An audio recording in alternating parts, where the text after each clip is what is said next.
So Baruch Hashem, I'm here again. I think I was here once in the past, and the sugya was in Kuf Yud Beis, I think. What was it? Pas Akum. And I'm happy to be here again. And I'm very moved and very proud of this very special endeavor of one of my precious Talmidim, Harav Fried Jr. And I'm sure that Harav Fried Sr., Yedid Nafshi, has a lot of nachas. You look like you have a lot of nachas here, and Baruch Hashem, you should have, because I have nachas as well. And this is a beautiful endeavor, a beautiful initiative, and it's wonderful to start the day with limud be'iyun, and limud halacha be'iyun for Balabatim is a very, very special schus. I have a very busy day today, and I'm giving another shiur as I come back to Yerushalayim. And I have two shurim in the afternoon, another one by night. But Baruch Hashem, I'm here because this is important to me, and I'm here just because I want to be here and encourage this beautiful idea and this beautiful endeavor. So I understand we're learning Chalav Akum, Siman Kuf Tezvav in Yoredeya, and I will give some introductions. Are you starting Chalav Akum this month? Okay, so the shiur today is somewhat of a psicha, or Agdomet to Chalav Akum. So, this huge sugya in Avodah Zorah, starting Chuf Tes and all the way to the end of Perek, is all about Macholei Akum. Pas Akum, Bishul Akum, Yeyenesech Stam Yeinom, Chalav Akum.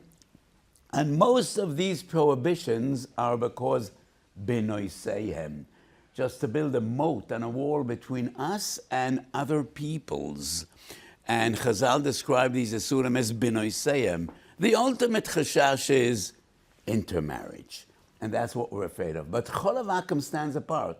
Chalav Akum has nothing to do with binoiseyem, but rather chashash cholav tomei.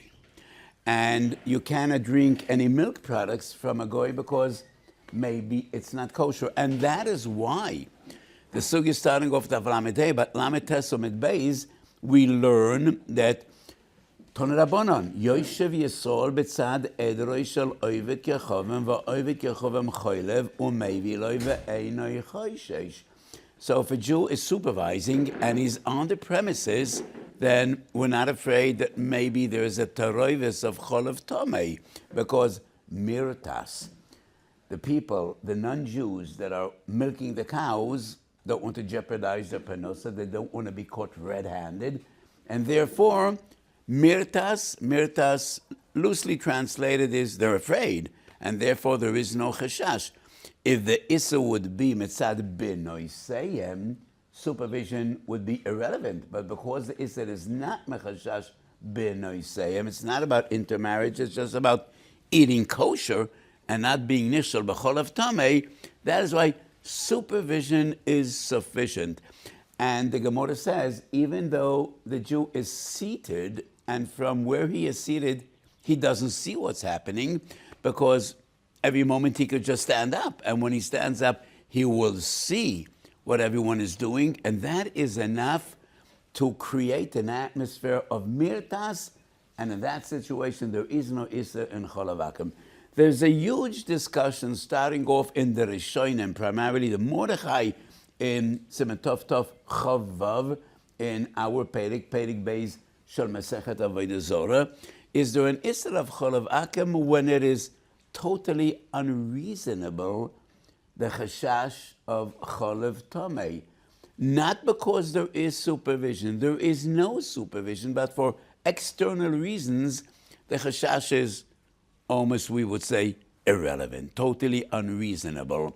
So the Mordechai says, some authorities, some Rishonim claim that if in the herd of animals where the milking is taking place, there are no donkeys, no mules, no camels, no behemoths tameos. So what are we afraid of? There is no chashash of cholav tomei because there are no not pure animals in the herd. And some authorities say we could be makel, and the Mordechai disagrees. What is the source of kula? What is the source of leniency? So I started quoting the Gemara Lamed Tes Lamed Beis, and the Gemara says, Yoshev Yisrael b'tzad edroi v'oivet k'chovem cholev v'meivelei v'eini choshesh. And the Gemara asks, hey chedomi, what are the circumstances? What's the case? Ida lekedove tome b'yedroi pshita. If there's no animal which is tome, pshita. Ida ikedove tome b'yedroi, amai. Why is it sufficient if he's seared? La'olam de ikedove tome v'chi kechozi lei v'chi yosev chikoe chozalei. Chi yosev lo chozalei. Ma to say mekiven yosev lo chozalei nechesh. Kamashmlan, kiven the chikoi, chozele, irtuse mirtas. The revusa is, the Jew is seated, and from where he is seated, he sees nothing. But because any moment he could get up, and that is enough to create a atmosphere of mirtas. So some authorities brings the Mordechai. The Gemara asks, so this proves, im lekedover tome be'eder, if there's no non-impure animal in the herd, there is no chashash. The Mordechai says that's a mistake. What the Gemara means to ask is, lekedover tome pshita, that supervision would be sufficient. But you need supervision. Why? There is no impure animal. Two different approaches and interpretations. One is, there's no impure animal in the herd, but maybe the guy brought a can or a canister or a bucket or a bottle of cholov tameh and he's going to mix it in, and therefore you need to see what's happening. The other approach is, it's exera, and exera is intact even though it is not reasonable based on the circumstances. But the Mordechai claims, even if there is no impure animal in the herd, there still is a gzeira of Chalav Akum. So comes along the Tashbitz and his great son, the Rashbash. So I like to give a little bit of historical, biographical background when I teach Torah, because, it is important that we know these giants, that we're learning their Torah. So this was one of the great rabbinical dynasties of Sephardi Jewry going back more than 500 years. The Tashbitz was the first, the head of this dynasty, Reb Shimon ben Tzemach Dur'an.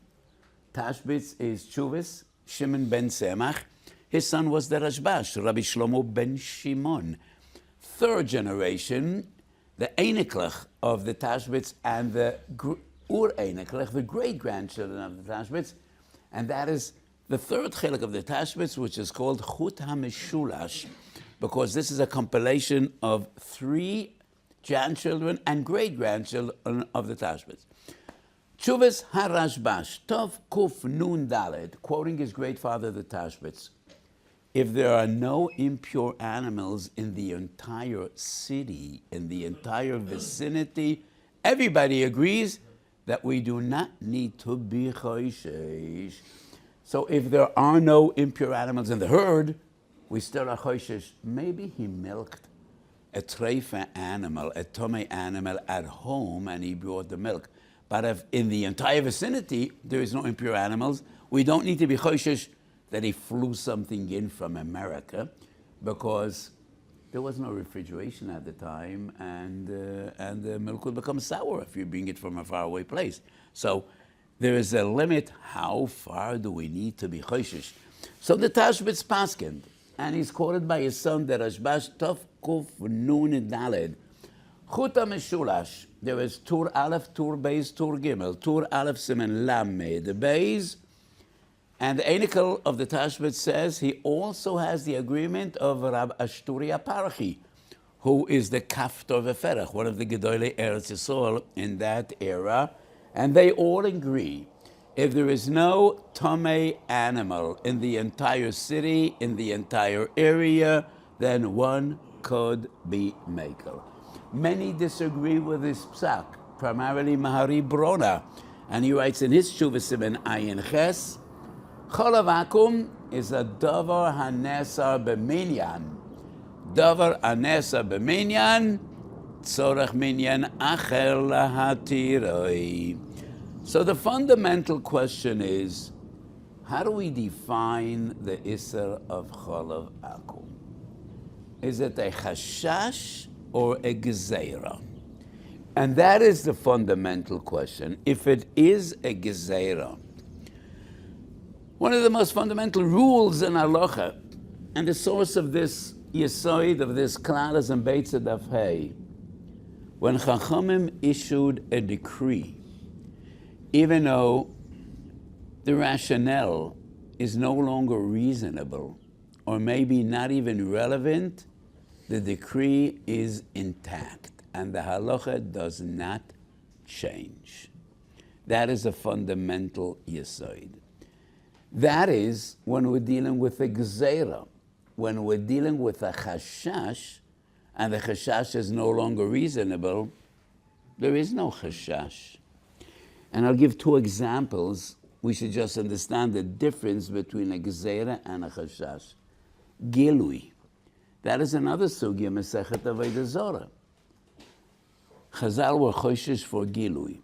If you left water or another drink open without supervision, you cannot drink that water. And we are afraid of snake venom, poison. Maybe a snake drank from that water and he deposited some of his venom, and therefore that's a chashash sakana. Tosfos says, I mean, anybody sitting here ever found a serpent, a snake in his home?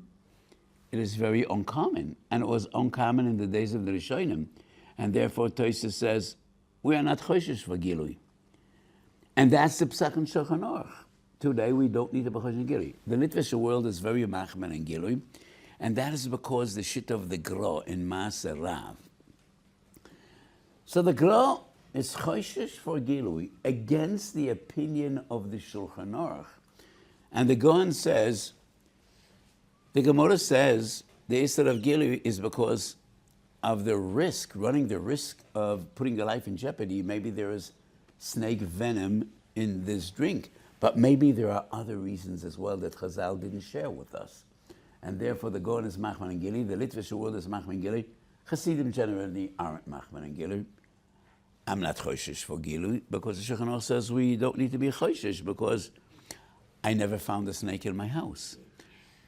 Twice in my adult life that I see a snake outside my house, but never in my house, and therefore we're not choshesh legilui.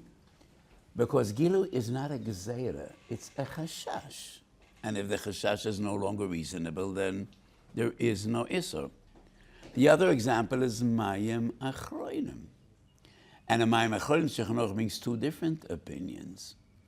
So mayim achroinim is either because of nikius, and that is relevant today, or maybe mayim achroinim is because of melach zdoimes. If the salt you used in your meal comes from stam, and your finger touched the salt, and then you're going to rub your eye, your eyesight might be in jeopardy. And Tosfos says, we no longer use melech zdoimes. We use melech from 1,000 other sources, either excavated from the earth or from the sea, but not from zdoim. And therefore, we don't need to be choshesh l'mayim achroinim. And these are two different opinions brought in the Shulchan Aruch. They're based on the two different reasons. And some achroinim say, even if it's because of nikias, most people don't use their fingers when they eat. They use utensils. And therefore, there is no problem with chassidus. Well, chassidim sometimes do use their fingers, especially when they eat fish or arbis. So when you come to a Shalom Zocher, it's been a while since I came to Shalom Zocher, but you know, you have 10 people sitting around the table, and everybody puts their hand into the same bowl of arbis, and some people don't mind, others don't feel comfortable with that minhag. So the question is whether the time of nikius is relevant today, but the chashash of melech zdoimes definitely is not relevant. So these are two examples just to understand the difference between a chashash and a gzeira. Yom Tov Sheni Shel Goliyos in Chutz La'aretz. Not relevant today because we're not Makadosh al Pi Hariyah. Meheriyah Bona Beis HaMikdash. So a gzeira is intact, even though the rationale no longer is rational. But if it's a chashash, there is no chashash. And that brings us to the machlokes Rabbeinu Tam and the Shulchan Aruch, ein metapchin ve'ein meragdin. You cannot dance or clap your hands, shemi yataken klei shiur. Toises and Beitz Adaf Lamed brings Rabbeinu Tam, we're not booking v'taken klei shiur. So there is no problem dancing and clapping your hands and stomping your feet because there is no chashash. But the Beis Yosef says it's a gzeira. And gezeiras are intact even though they're not reasonable. What does Rabbeinu Tam, what would he answer on the kash of the Beis Yosef? He would say, this is a chashash. And if the chashash is reasonable, there is no issur. But l'chorah the Beis Yosef is right. It's a shavus, like all the other shavusim in Shabbos, which we define as gezeiros. And therefore, we're not boki b'tikun klei shiur, but the gezeira is still intact. And this brings us to the fundamental question. How do we understand the issur of cholov akum? Is it a chashash of taroives cholov tomei? And if it's a chashash, we apply reason. We apply logic. If 50 kilometers all around there are no camels or donkeys, and the poskim also say, if non-pure milk is far more expensive than cholov poro, then why would there be a chashash of taroivis? So you might be surprised, but camel milk is consumed today, not donkey milk. And camel milk, some believe, is a remedy to many ailments, especially in your digestive system. And it is very expensive. So if it costs 5 times as much as cow milk, why would there be a chashash taroivis? So the Pri Chodosh is mekel. And the Pri Chodosh says, if milk from a camel costs far more than milk of a cow, then there is no reason to be choshesh of taroivis. Some others say, but maybe the guy has camel milk and it's going to expire a day after tomorrow. And he wants to get rid of this milk because there's not a high demand. And, once a week, somebody wants to buy some camel milk, and another 2 days, it goes down the drain. So even though it's more expensive, there are some circumstances in which there might be a chashash. Do we need to be choshesh to extremes? This is part of the discussion. But the fundamental question is, how do we define the issur of cholov akum? Is it a gezeira? And if it's a gezeira, we don't apply reason. A gezeira is a gezeira, and it doesn't depend on the circumstances. It doesn't depend on the reasonability that there might be a taroivis cholov tomei. But if it's a chashash, then as I explained before, just like Gilui in Mayim Achronim, if the chashash is no longer reasonable, if it's extremely unreasonable, then we wouldn't be choshesh. And that is the focus of many of the questions. So as I explained, the Pri Chodesh is mekel, the Tashbitz is mekel, Mari Brona is machmir, and the same discussion comes back 300 years later, and in the days of the Achronim. Tshuvas Chasam Sofer, Yoredei Simen Kuf Zayin.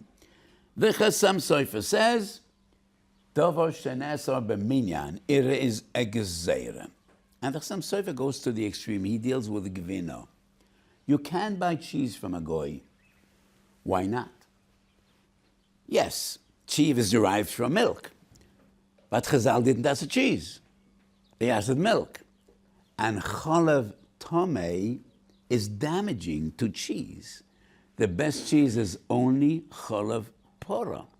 So why would we be choshesh? Comes the Chasam Sofer and explains, when Chazal asked cholov akum, even though it's cow milk, but if it wasn't supervised, it's a hefze de isura. So even if Eliyahu Novi would say, this is cow milk, wouldn't make a difference.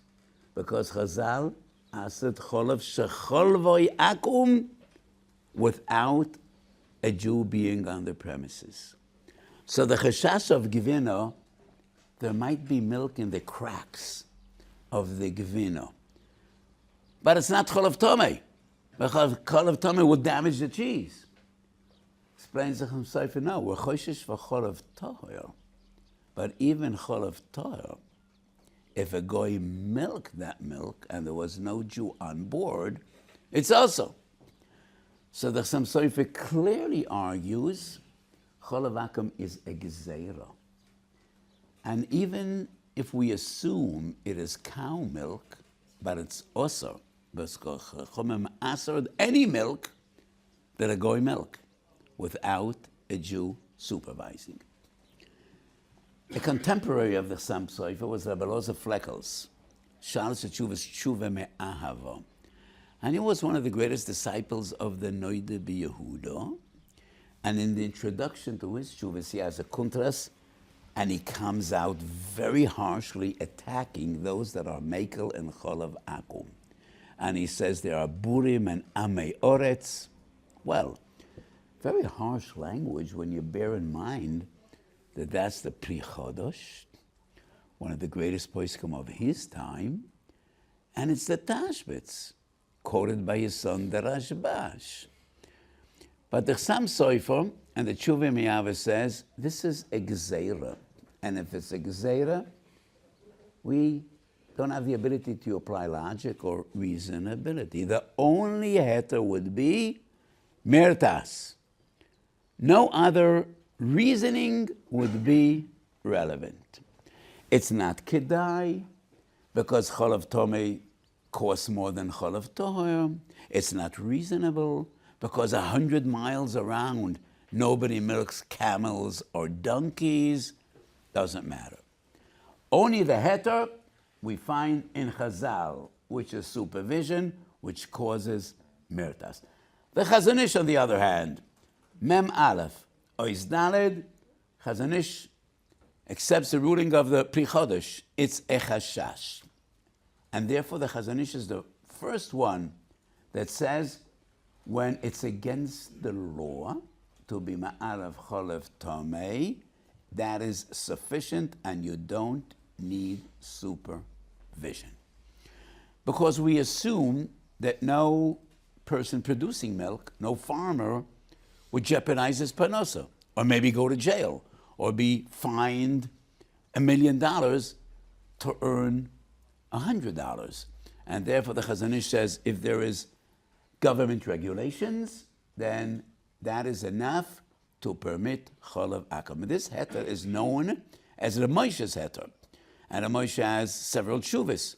Chelek Aleph, Yoredei Mem Zayin Mem Tes, Chelek Beis Melamed Hey. It is known as the Moshe's heter, but the Chazon Ish wrote this before Moshe. And dealing with the Gedolim of this generation, a contemporary of Moshe, the Minchas Yitzchok, and Chelek Aleph Semakuf Lamed Ches disagrees, and the fundamental question goes back, is it a Gzeira or is it a Chashash? However, Moshe and the Chazon Ish have two different fundamental approaches. Both give the same psak. If it's against the law, you cannot publicize that you're selling cow's milk. And if regulators would find that you mixed in camel or any other milk, you will be fined. That is against the law. The Chazon Ish says, mirtas. Rav Moshe has a different approach. And Rav Moshe's approach to me is very problematic. And I wrote about this sugya in Minchas Osher ala Torah, Shemoy Simen Gimel, and a lengthy discussion of Minchas Osher Shar Shuvas Chelik Daled. Don't try to find the tshuva in Chelik Daled, because Chelik Daled is not out yet. I hope it will be printed and published very shortly, but not yet. So the Chazon Ish says mirtas. Rav Moshe's approach is Yediya Beli Riyah. If we know something directly, if we know something beyond doubt, beyond reasonable doubt, it is as if we have seen it. And Moshe quotes various different sources. Hen eidei yichud, hen eidei bia. Or different sources. And I think, no. All the sources quoted by the Moshe are sources in nature. That is human nature. It is scientific nature. One of the sources that Moshe quotes is the concept in Chaburas, Daf Lamed Daled, Noshoch begaboy. Two people that were fighting on the street, and they both entered a room, and we tried to separate them. We ran in after them. One of the two has a bite, tooth marks on his back, and he's bleeding. That is sufficient to be mechayev the other person to pay compensation. We didn't see him bite his fellow, but a person cannot bite himself on the back. He could bite his hand, he could bite his arm, but he can't bite his back. And therefore, that is what we define Yediyah B'Liriyah. And the Moshe says the same, if there are government regulations, then that would be the same. And I say no. Government regulations is an assumption. It is an assumption that usually is a reasonable assumption, but it's only an assumption. When a person has tooth marks on his back, that is science. It's not an assumption, it's a reality. There is no other possibility because only these two people were in the room. So I think Rav Moshe's approach is not a very reasonable approach. Even the Chazon Ish's approach, to me, is somewhat questionable because what we find in the Gemara Meritas is human nature. A person doesn't want to be caught red-handed.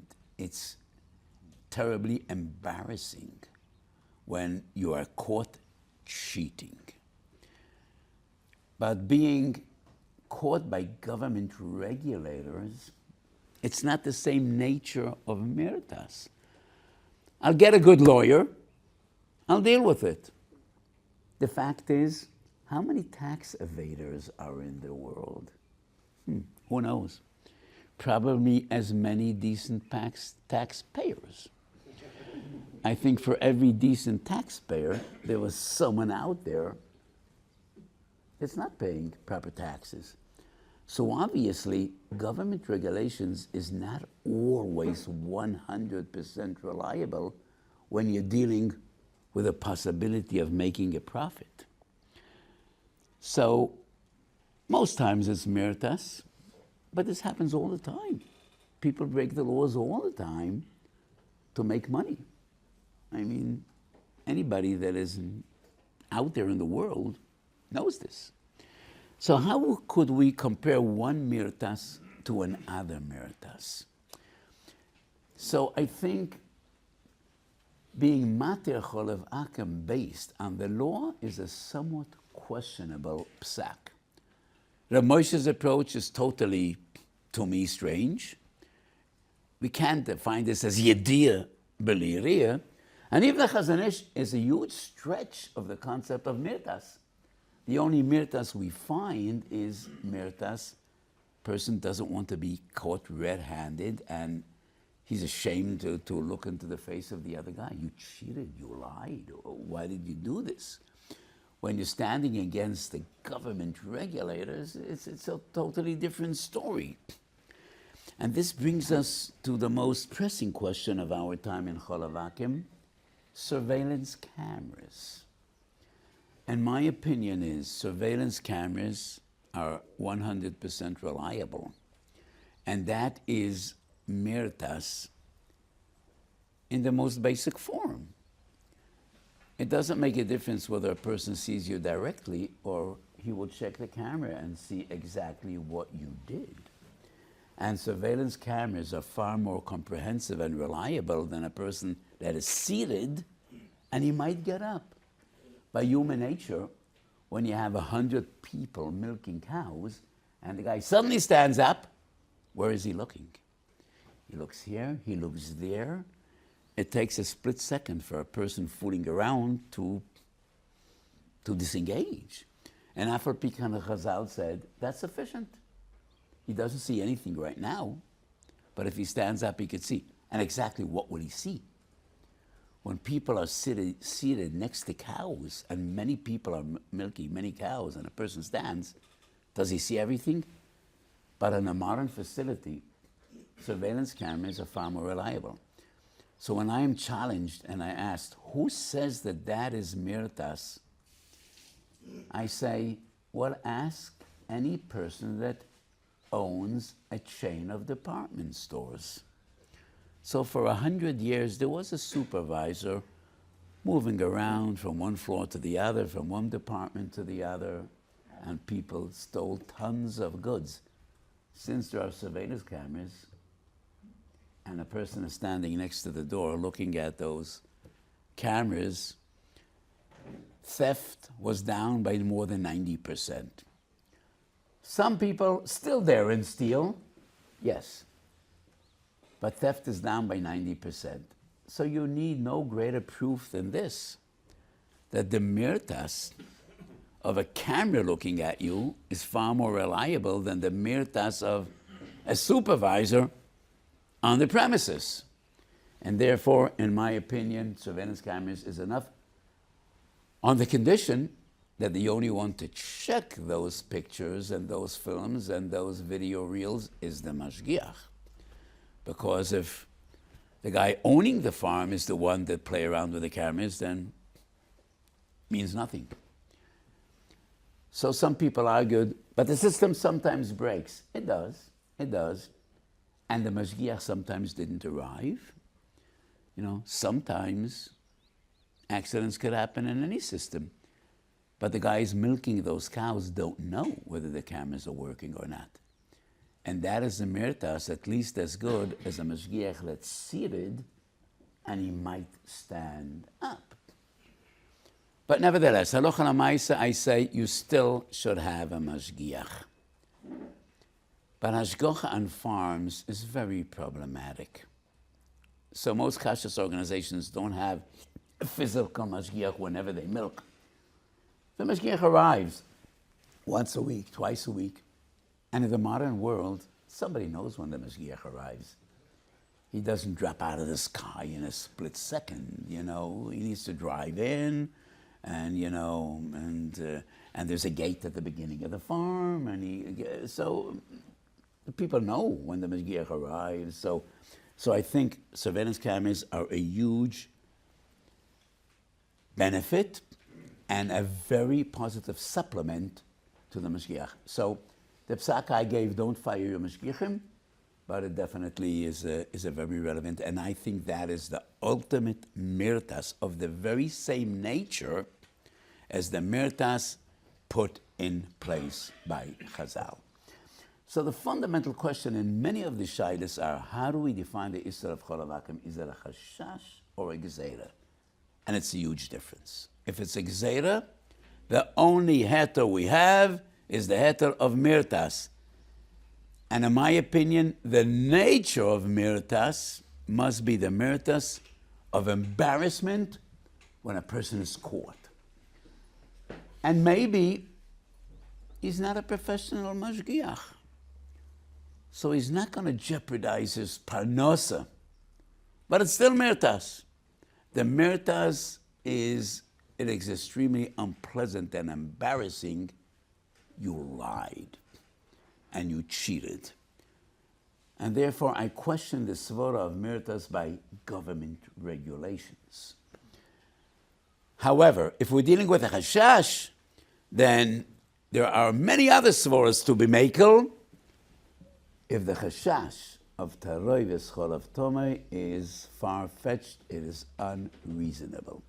And that is, if there are no impure animals in the vicinity, if cholav tomei is far more expensive than cholav toher, and other svaras that come into play, is it reasonable to be choishish for a taroives of cholav tomei or not? So these are some of the fundamentals I have come to share with you, and as an introduction to Dina Cholav Akum, I think these sources are important. So if you want to go into a more in-depth discussion. I don't know whether you have the Minchas Shel HaTorah here, but it's Minchas Shel Chumash Shemoisim in Gimel, and I will also make available what I have written in Shuvas Chelik Daled, and I will make it available to Rafri, to the Rosh Kollel, so you'll be able to deal more extensively with the sources that we said today. Oh, we have it here? Oh, also Chelik Daled? Okay, great. Could I take one of these? Okay. So it was a big schus Rabbi Isai, and I am moving on to the next year, and Yasher Koichachem. And I think this is a beautiful endeavor, and I think last time I was here, I said, I hope next time we're going to have a bigger shul. I hope next time we're going to have a bigger shul.